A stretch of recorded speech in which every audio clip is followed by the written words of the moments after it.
Hi everyone, it's Helen Molino here again from Artopia Mosaics and Sculpture.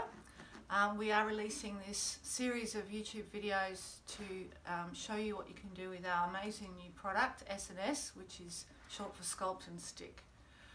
We have released a couple of kits already. Today I'm going to be talking about this product, which is a really lightweight fiberglass mesh. It's more like a cloth.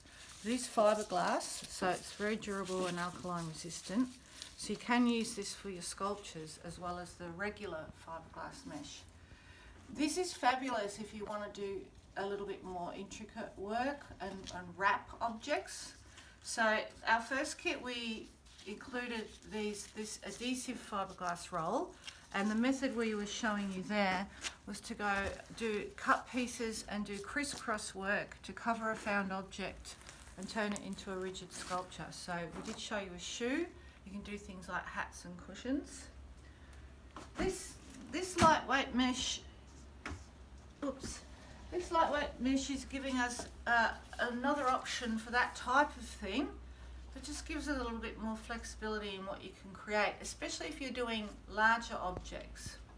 So I've got this sausage dog here, which is a perfect object to turn into a rigid sculpture. I think that'd be a lot of fun, and a lot of fun to do the mosaics. I've also got just a plastic pot here because a lot of people have been asking me, can you use it on plastic? Well, the answer is kind of no. Cement and plastic don't really go together. I have been doing some experiment with S&S and using this soft fiberglass mesh.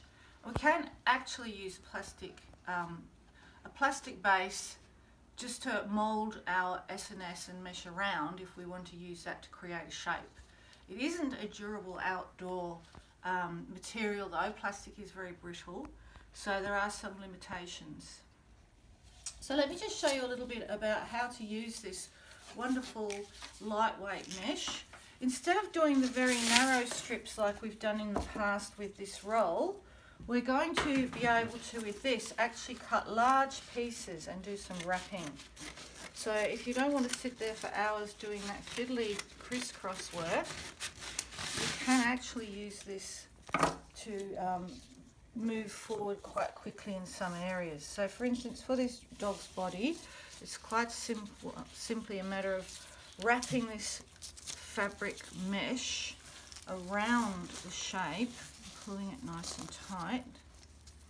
And I've just got some little pins here, which I'm going to pop to attach, and I'm going to go in and out and then push the pin inside the body because I don't want it pricking me when I'm doing my cement work. So you can see I only just need to put a couple of little pins in there just to keep it in position. Okay, so we've already got that lovely area of my sausage dog covered up. Now with our S&S, which has been pre-mixed, it's been sitting there for a little while. There are plenty of tutorials now up on the YouTube channel there that shows you how to mix S&S safely. You can see that I'm just pushing it once again into the mesh. So the other mesh has bigger holes. This one's got very fine holes, which you can really push it in. And when you get that plenty on there, you can see it's starting to take the shape of the sausage dog's body underneath. So the weight of that cement is kind of helping to mould that cloth around the body, because you can see the risk here is that it becomes a bit floppy. But once you get the weight of the S&S into that mesh, you can start sort of forming it into the shape that you want. So you can see that that's much more efficient than using the little sticky roll of fiberglass mesh. Okay, so that's on a large area. Now in a small area, I'm going to show you this paw here. I'm going to cut myself a sort of square shape from this lightweight mesh. And this is where it really comes of its own. I'm going to actually put it over the end of the paw and roll it around, just like I would a piece of fabric, because in effect that's what it is, except it's fiberglass plastic. So I'm wrapping it round, making it nice and snug. And once again, you really need to use your pins here because otherwise it just doesn't stay put if you don't use your pins.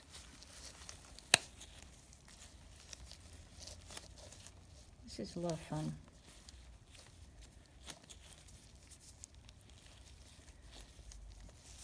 So we've wrapped his little leg, looks like a bit like a bandage, doesn't it? And then we can start putting on our S&S generously, but making sure that we do push it into those little holes and tightening up the mesh weave as you go because it is a bit floppy. But again, the weight of that S&S is actually helping it to mould around that leg shape. Okay, so sometimes you can only do like half one day. So like this particular leg, I'm actually just going to do that side of the leg and let that set. And then tomorrow I'll be able to pull in the other side a bit tighter and do that. It'll be much more successful if you just do one half of your object one day, wait till it's finger dry to touch, and then turn it over and do it the next day rather than trying to do it all in one go. You can get yourself into a bit of a mess.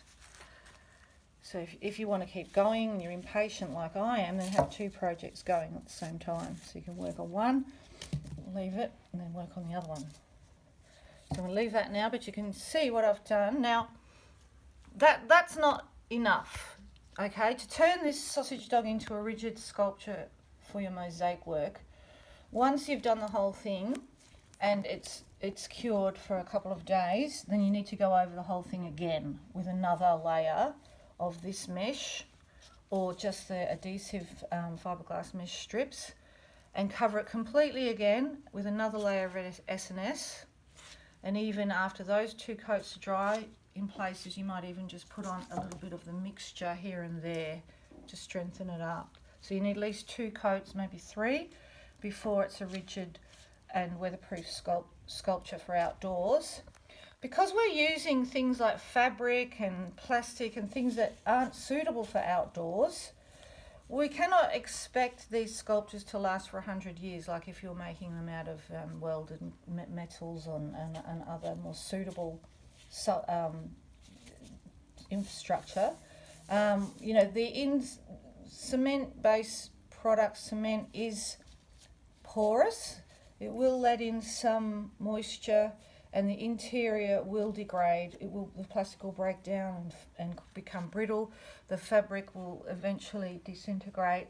But if you've made your outside thick enough and solid enough, then even if that happens, it should stay fairly okay. You've got also your mosaic work on top of it. So, you know, just be prepared that these types of sculptures are not going to last for 100 years, but they should, you know, they should weather reasonably well if you've done it, if you've done enough layers. Now, onto the plastic.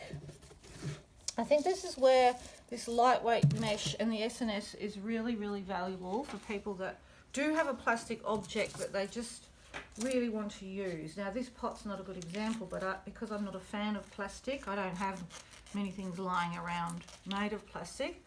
So, for instance, you know, one of my students has asked me, she had this a head, like a plastic, what do you call it, head, you know, like you might display a hat on it or something like that, so a dummy of a head, and it's plastic, and she wants to know if she can use S&S on it. Well, we have to pretend this garden pot is a head, and you know, there might be a face there. This lightweight mesh is fantastic because you can actually wrap it round your plastic object, like a head or this pot. Wrap it round. You can use quite large pieces, like you've seen I've done it on that side. And then as you put the S&S on, you can see I'm pushing it in and it's taking on the shape of that object. So if you can imagine this was that plastic head, I would be able to push this around the shape of the facial features. And you can sort of stretch it and mould it a little bit as you go. With the plastic objects, you really do need to encase the whole thing. So I would be doing it on the inside like that, and I would also be doing it, outside like that. I'd also be doing it on the inside as well, because with all of these non-durable objects, whatever is on the inside needs to be sort of trapped in by the mesh and the SNS. Now you can see how great SNS is from doing this, because it's actually sticking to the plastic. Now I'm not going to tell you that this is going to stick to the plastic forever, because it won't, but initially it is quite sticky, which means that the cement formula will stick to the plastic, whereas cement doesn't normally stick to plastic. So we can actually work it with the plastic shape and create that shape, which is just fantastic. Once that is cured, it's not going to be stuck to the plastic. You can see how fantastic that is, that we can actually, model it around our shape to cover it like that. So once again, you would need to do the whole object, inside and outside, the bottom and everything, fully encase it with the mesh and the SNS, and at least 2 coats. I'd probably be inclined with these sort of non-durable objects to go with 3 coats. So look, just experiment and have fun. I can't guarantee with covering these objects, especially the plastic, that it's going to be a long-term durable object, but you can always display it inside, and they do make fantastic bases for your mosaic work where you can have a lot of fun. So just give it a go. You can order this lightweight fabric from Utopia, and of course the SNS. So you can have a look on our website and go to the online shop, where you'll find that and many other things to inspire you to make great sculptures and great mosaics. So make sure you have a look at www.utopiamosaics.com. Hope you enjoyed this YouTube video. Bye.